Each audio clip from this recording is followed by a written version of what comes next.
Hey all right and welcome to all in today's discussion. Now आज की इस video में हम जानेंगे कोस्टल प्लेन्स के बारे में। इंडिया के कोस्टल प्लेन्स क्या हैं? On the basis of location and active geomorphological process, मतलब लोकेशन के बेसिस पे वो कहाँ पर उनका लोकेशन है और किस जियोमॉर्फोलॉजिकल प्रोसेस से वो गुजर के आए, यानी कि एंडोजेनिक फोर्स होता है और एक्सोजेनिक फोर्स होता है, कौन सा फोर्स लगा है उस प्रोसेस के बेसिस पे हमने ऑलरेडी भी पहले वीडियो डिस्कस किए हैं कि माउंटेन प्लेट्यूज़ ये बनते हुए आए हैं। पर हम ज़्यादा डिस्कस ना करते हुए ये video UPSC prelims static portion में कवर कर रहे हैं। उसका तो दो टॉपिक के बारे में बात करेंगे। सबसे पहला है वेस्टर्न कोस्टल प्लेन, सेकंड है ईस्टर्न कोस्टल प्लेन्स। तो इन दोनों को डिफरेंशिएट करेंगे और यूपीएससी प्रीलिम्स में एमसीक्यू बेस्ड क्या क्या पूछा जा सकता है वो सब डिटेल में जान लेंगे। तो वेस्टर्न कोस्टल प्लेन है क्या? बहुत सिंपल सी बात है यार। जब आप डिफरेंस जान लेते हैं तब आपको स्टैटिक पोर्शन, ये सब जो नोट्स हैं वो एनसीईआरटी और रेफरेंस बुक से लिए गए हैं। तो सबसे पहला है वेस्टर्न कोस्टल प्लेन्स। नाउ सबसे पहले कैरेक्टरिस्टिक्स जान लेंगे वेस्टर्न कोस्टल प्लेन्स के। इसका सबसे पहला कैरेक्टरिस्टिक क्या है? सबमर्ज कोस्टल प्लेन, यानी कि डूबा। वेस्टर्न कोस्टल प्लेन का जो एरिया है, मैं सबसे पहले आपको मैप अगर शो करूंगा तो ये है मैप। देखिए जो नदियां बहती हैं, एक तरफ है अरेबियन सी और एक तरफ है बे ऑफ बंगाल। तो अब यहाँ पर जो ये है ये वेस्टर्न कोस्टल प्लेन है। वेस्टर्न कोस्टल प्लेन यानी कि ये वाला वेस्टर्न। ईस्टर्न कोस्टल प्लेन मतलब जो ये लाइन है ना, ये सब चीज़ें। क्वेश्चन ऐसे भी बनते हैं कि इंडिया की टोटल कोस्ट लाइन कितनी है, ठीक है, बट हम यूपीएससी प्रीलिम्स के लिए वो स्टेट पीसीएस में ज़्यादा पूछे जाते हैं।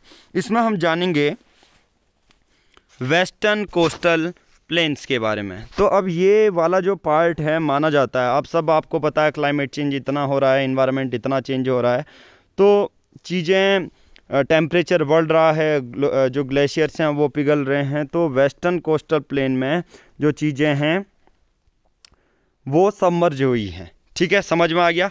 तो अब जब भी कोस्टल प्लेन के बारे में बात करूंगा तो ये माइंड में इमेज आ जानी चाहिए आपकी। ठीक है, चलिए ज़्यादा टाइम वेस्ट ना करते हुए वेस्टर्न कोस्टल प्लेन के जो कैरेक्टरिस्टिक्स हैं वो पढ़ लेते हैं। सबसे पहला है सबमर्ज कोस्टल प्लेन, यानी कि डूबा है।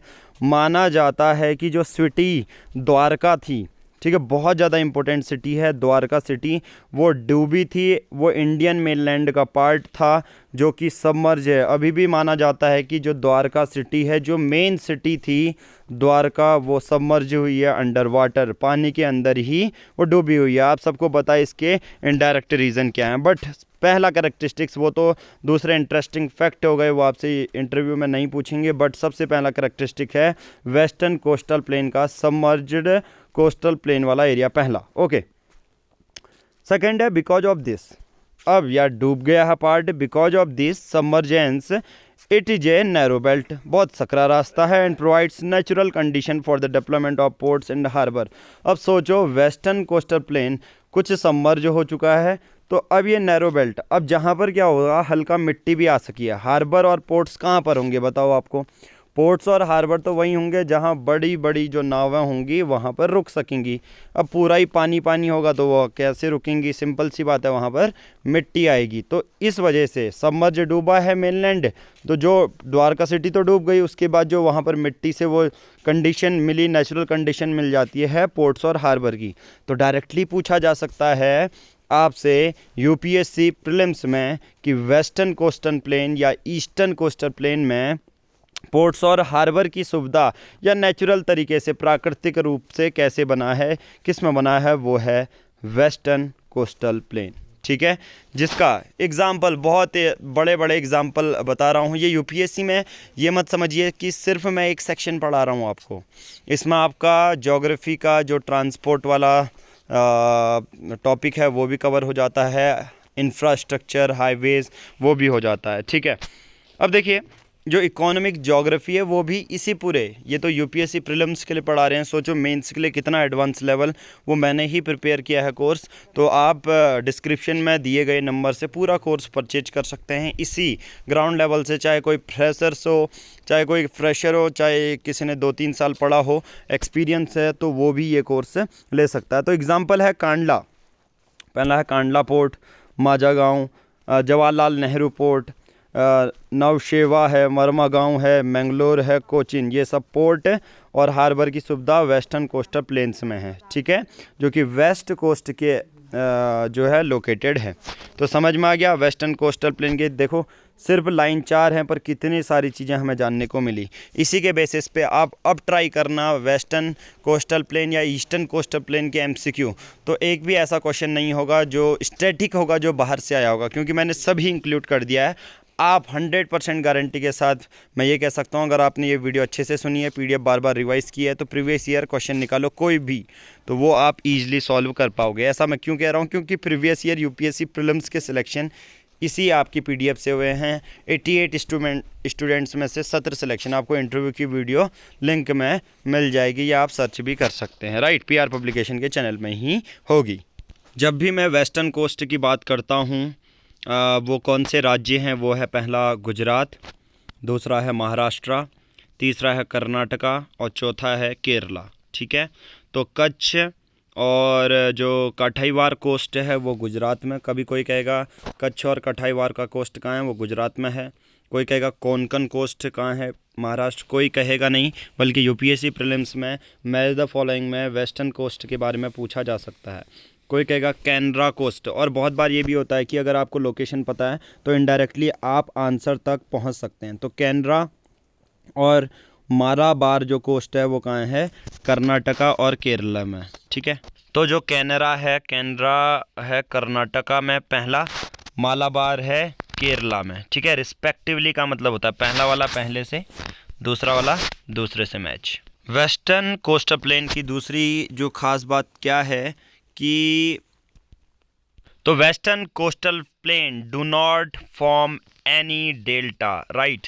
तो ये चीज़ याद रखना, ये डेल्टा नहीं बनाती हैं। तो सोचो कितनी ज़्यादा नदियों का फ्लो होगा कि वो अपने साथ मिट्टी है वो पूरा ही बहा के ले जाती हैं, ठीक है। तो वेस्टर्न कोस्टल प्लेन में कोई डेल्टा नहीं बनता है, राइट। तभी तो हल्का सा पोर्ट और हार्बर के लिए इजी रह जाता है। साथ ही साथ the Malabar coast has got certain distinguishing features in the form of kayals, backwaters which are used for fishing, inland navigation and also special attraction for tourist. मैं कयाल्स की फ़ोटो आपको दिखाता हूँ। देखिए सबसे पहले मैं इमेज आपको दिखा देता हूँ कयाल्स की और केरला के बैक वाटर की। देखिए टूरिस्ट डेस्टिनेशन के लिए कितना अच्छा होगा। इनलैंड नेविगेशन हो सकता है कि नाव जा सकती है यहाँ से। वेम्बानंड कयाल्स, ये अभी बहुत ज़्यादा, वेम्बानंड कहाँ है, केरल में है। ये दोनों बहुत ज़्यादा करंट में भी रहे थे। ऐसी ही चीज़ें ये रहती हैं जो आपसे यूपीएससी में पूछी जाती हैं। तो यही चीज़ है fishing, land and navigation. Now बात करते हैं वेस्टर्न कोस्टल प्लेन, तो हमने पूरी तरह पढ़ लिया है। तो ईस्टर्न कोस्टल प्लेन सबसे पहले इमरजेंट कोस्ट का ये बेहतरीन एग्जांपल है। ये ब्रॉडर है, वो नैरो नहीं है, क्योंकि वो डूब चुका था तो नैरो था, अब ये ब्रॉडर है, ठीक है। There are well developed deltas, वहाँ वेस्टर्न कोस्टल प्लेन में डेल्टाज नहीं बनते थे, यहाँ डेल्टाज बनते हैं।